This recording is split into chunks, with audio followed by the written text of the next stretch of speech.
Melchizedek, also known as Melchizedek, is a fascinating character that briefly appears in the Bible, specifically in the book of Genesis and the book of Psalms. Despite his brief appearances, his character remains enigmatic in the narratives of both Abraham and David. His first introduction is as the king priest of Salem, and his name in Hebrew translates to King of Righteousness or Righteous King. Melchizedek's presence in Genesis chapter 14 is akin to a puzzle within a puzzle. The chapter begins with Abraham leading a world war against the four great kings in the northern region of Canaan. It's unusual to see Abraham portrayed as a military man commanding a robust army in the Bible. Melchizedek and Abraham have a singular encounter following the War of the Kings. During this meeting, Melchizedek presents bread and wine and blesses Abraham. The Bible remains silent about Melchizedek's origins or his group affiliation. It's known that he was a full-fledged king and a priest to the Most High God. Furthermore, Abraham paid his respects to him by offering him priestly gifts. The Bible records Melchizedek's praises to God Most High for delivering Abraham's enemies into his hands. Abram then offered him a tenth of everything, as stated in Genesis 14 verse 20. This suggests that Melchizedek was a figure of spiritual significance, known and respected in his time. However, his identity remains a mystery.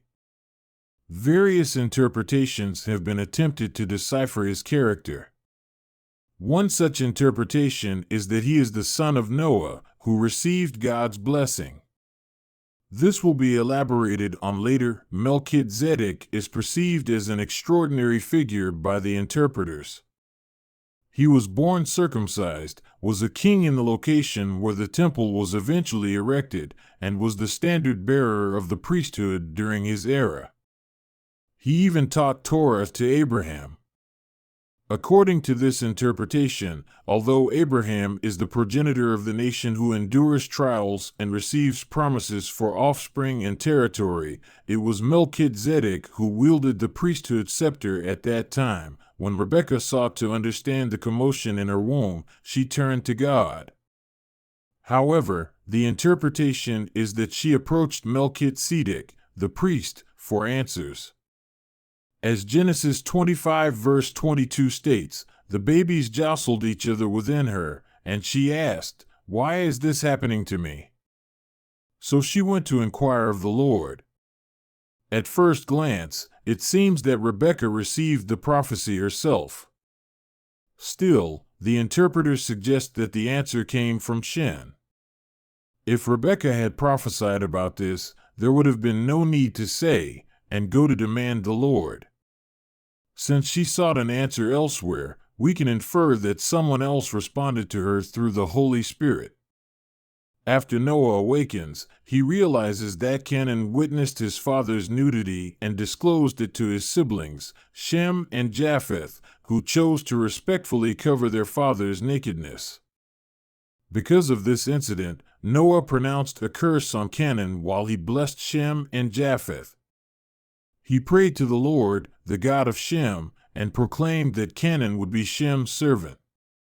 He also prayed for God to expand Japheth's territory and for Japheth to reside in Shem's tents, with Canaan serving Japheth. This is detailed in Genesis 9:26-27. There is a noticeable difference between the blessings given to Shem and Japheth. Japheth received the blessing of beauty, while Shem was blessed with a sacred place for God to live among his people. Shem was also granted a long life and lived during the time of Abraham, Isaac, and Jacob. According to Noah's blessing, the divine spirit resided with Shem in the generations between Noah and Abraham. Reverting to the story of Noah's sons, Ham and Japheth were chosen to survive the flood and the angel of death so that the world's nations could continue through them. All three, including Shem, were part of the divine promise. In Genesis 6 verse 18, God states, "I will establish my covenant with you." And in Genesis 8 verse 16, God commands all of Noah's sons, Shem, Japheth, and Ham, and their wives, to leave the ark. God also blessed all of Noah's sons, commanding them to prosper, multiply, and fill the earth, as stated in Genesis 9 verse 1. God wanted all three, Shem, Ham, and Japheth, to increase equally before Ham's sin. Ham was blessed by God just like Japheth and Shem, and he was even included in the covenant with God. Genesis 9 verses 8 to 9 states, "Then God said to Noah and to his sons with him, I now establish my covenant with you and with your descendants after you." Following the flood, Ham returned to the sinful ways of the previous generation, indulging in debauchery and fornication. In contrast, Jephthah's virtue is shown when he covers his father, while Ham's disgrace is immediately exposed at the peak of his humiliation, resulting in a curse upon him and all his descendants. According to Genesis 9 verse 25, Canaan, Ham's son, was cursed to be the lowest of slaves to his brothers. Interestingly, God sought to establish a covenant specifically with Ham, who was destined to commit the sin of celibacy. Furthermore, the land of Israel, the chosen land, is consistently referred to as the land of Canaan throughout the Bible. Canaan is the cursed offspring of Ham, and according to biblical commentators, Eliezer, Abraham's servant, is also Canaan. This may explain why commentators suggest Eliezer was Canaan and how Canaan was deeply involved in the development of the Israelites to the point that Abraham trusted him to find a spouse for Isaac. However, this topic will be further discussed in a different chapter. Returning to Shem, he lived for 600 years and is mentioned in both Genesis and the Chronicles. He was 98 years old at the time of the flood and remained with his family in the ark. At the age of 100, he fathered Arpachshad.